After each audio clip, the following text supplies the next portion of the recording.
Hello students, welcome back to my class.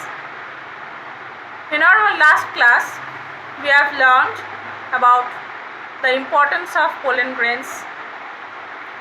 Today we will start from the female reproductive unit.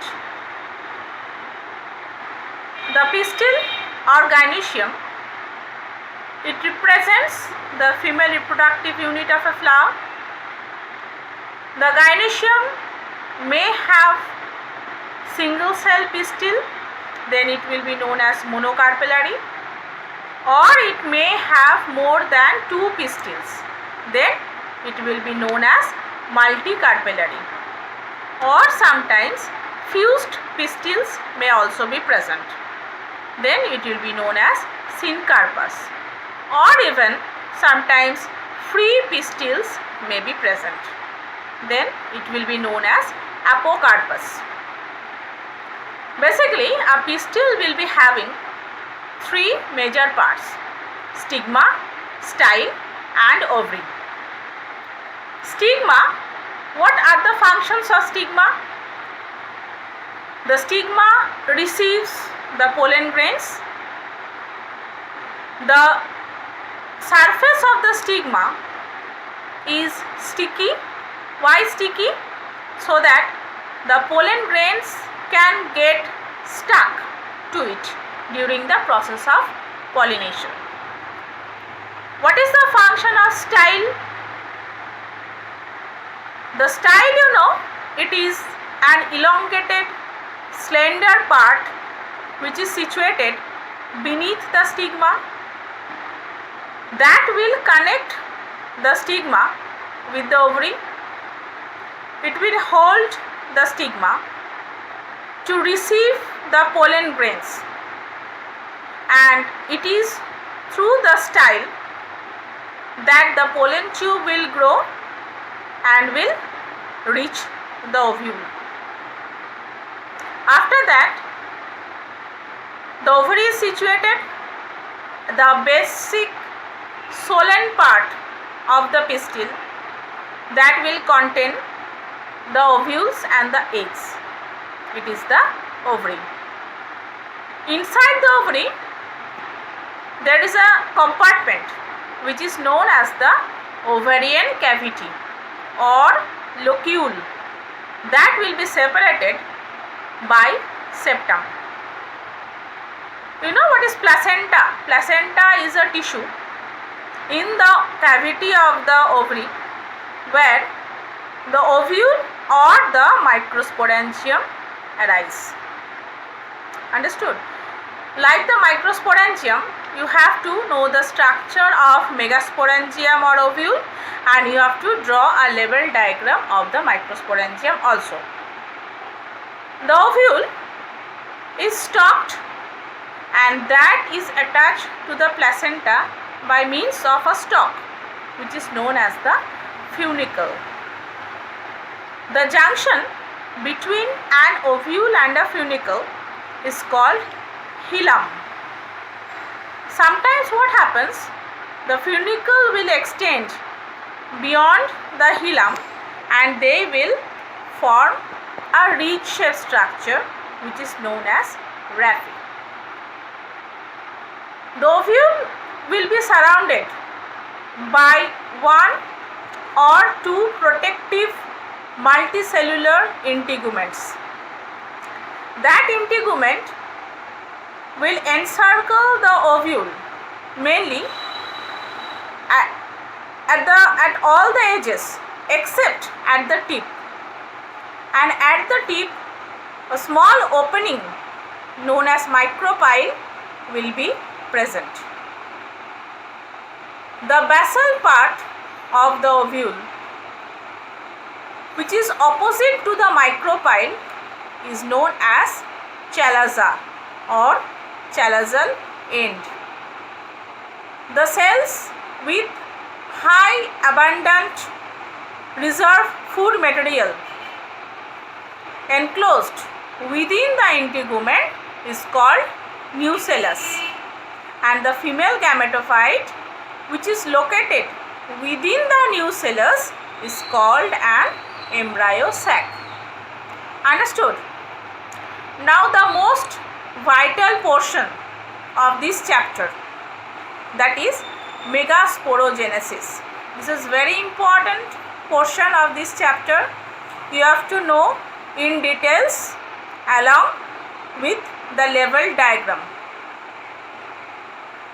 One is the megasporogenesis, another is the megagametogenesis. Understood? So you should be well acquainted with these two terms. What is sporogenesis? What is megasporogenesis? The process of formation of haploid megaspore from the diploid megaspore or from diploid MMC or diploid megaspore mother cell is called megasporogenesis. In the micropylar region, the nucellus will contain the cells with dense cytoplasm and prominent nucleus will be present, which will be differentiated into single MMC or single megaspore mother cell. Now this megaspore mother cell is diploid and they will undergo the process of meiosis.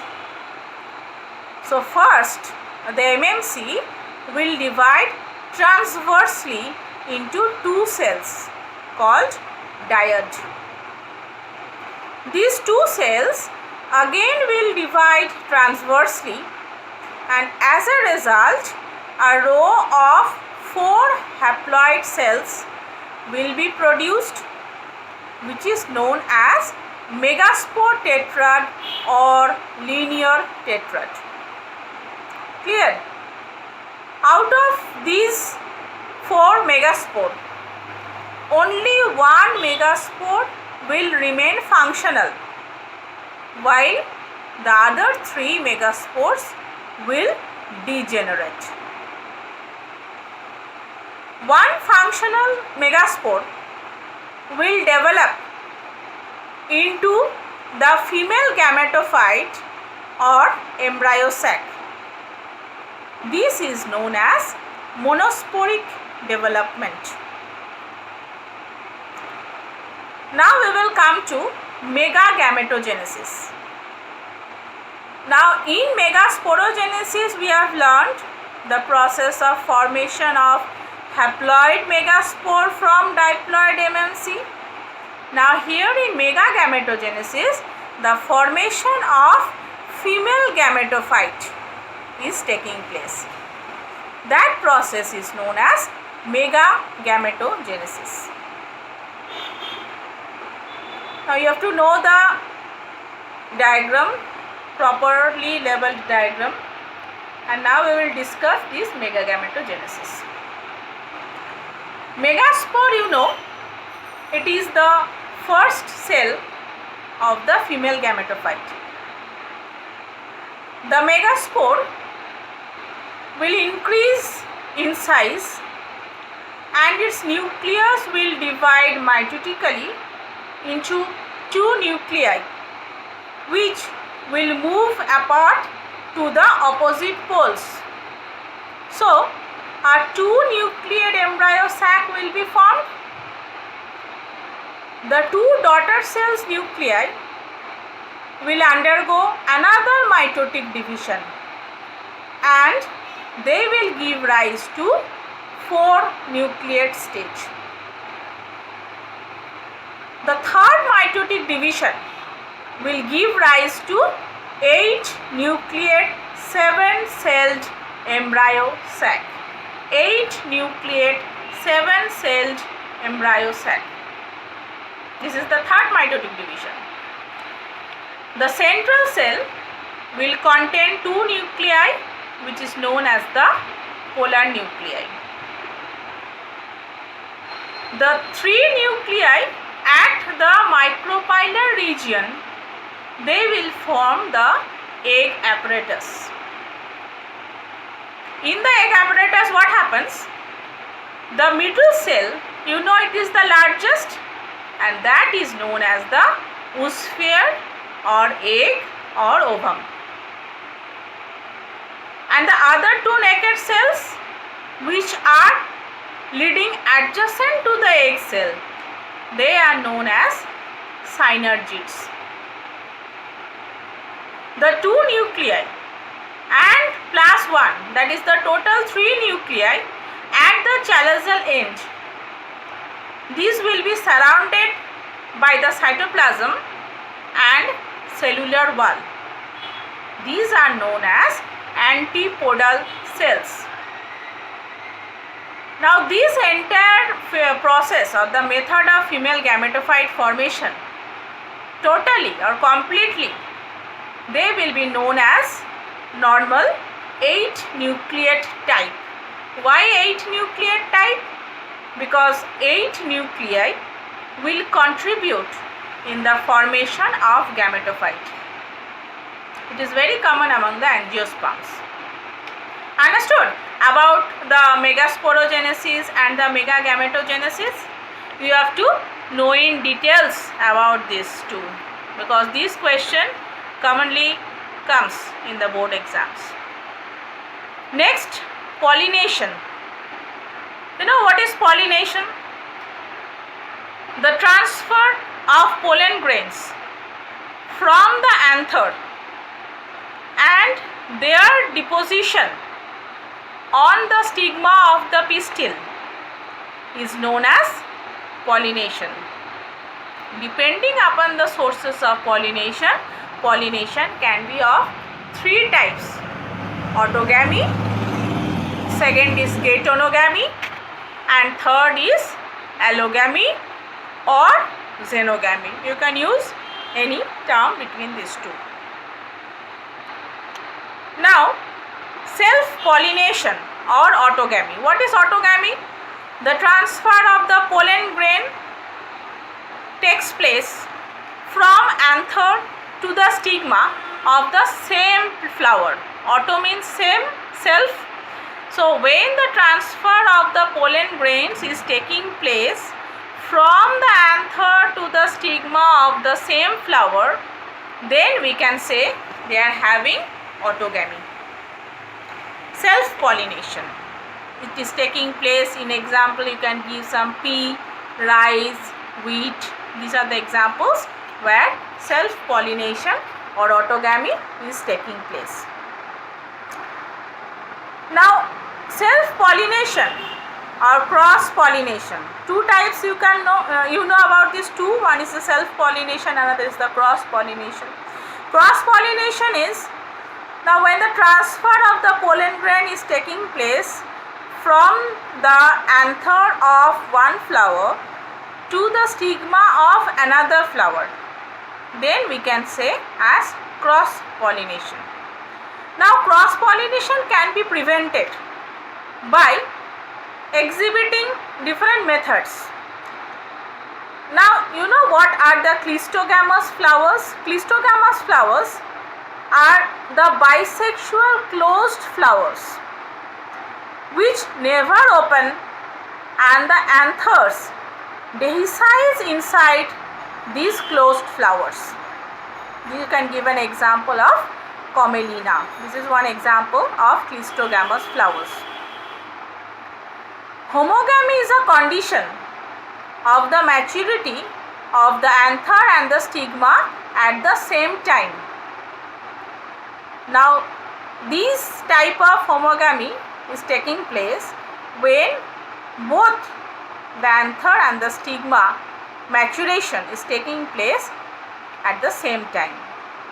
And this close association between anther and the stigma can be prevented, or cross-pollination can be prevented between the anther and the stigma. Now, self-pollination can be prevented how? If we want to stop, or if we want to prevent the process of self-pollination in plants. Suppose we want to hybridize any plant of our type. according to our wish. Then we have to prevent the self-pollination or cross-pollination naturally. So self-pollination can be prevented by exhibiting different methods. When it exhibits unisexuality, means male and female flowers, when they are present in different plants, then we can prevent the process of self-pollination. Dichogamy. Dichogamy is a condition in which the stamens and the stigma of the bisexual flower, they will mature at different times, and as a result, when the anthers will mature early, the stigma will not, the ovary will not mature. So in that case, self-pollination can be prevented. Protandry. Protandry is also a condition where anthers mature earlier than the stigma, and anthers will start releasing the pollen grains, and this stigma are not getting matured at the same time, they are getting matured later, so they are not having the capacity to fertilize. Protogyny. Protogyny is another condition when the stigma will mature earlier than the anthers. Another method of preventing self-pollination is by self-sterility or self-incompatibility. This cannot be done artificially. It is basically a condition. Self-sterility or self-incompatibility is a condition. It's a genetic mechanism that prevents self-pollination. The anthers, if matured, the ovary doesn't get matured, or vice versa can take place. Chasmogamous flowers. This is another type of flower. These are open flowers. When exposed, the stamens and the stigma, they will facilitate cross pollination. Okay, the stamens will be exposed and cross pollination will be taking place. So in that case, by this mechanism, self pollination can be prevented. I think till this much today. Read properly in your home, go between the lines, do not leave any portion. Don't think that you will not read this portion on as such. Read each and everything, because you will be getting ready for the boards, you will be getting ready for the joints. So read properly in your home, go through the lesson. Till this much today. We will start the adaptation or agents for pollination in our next class. Thank you.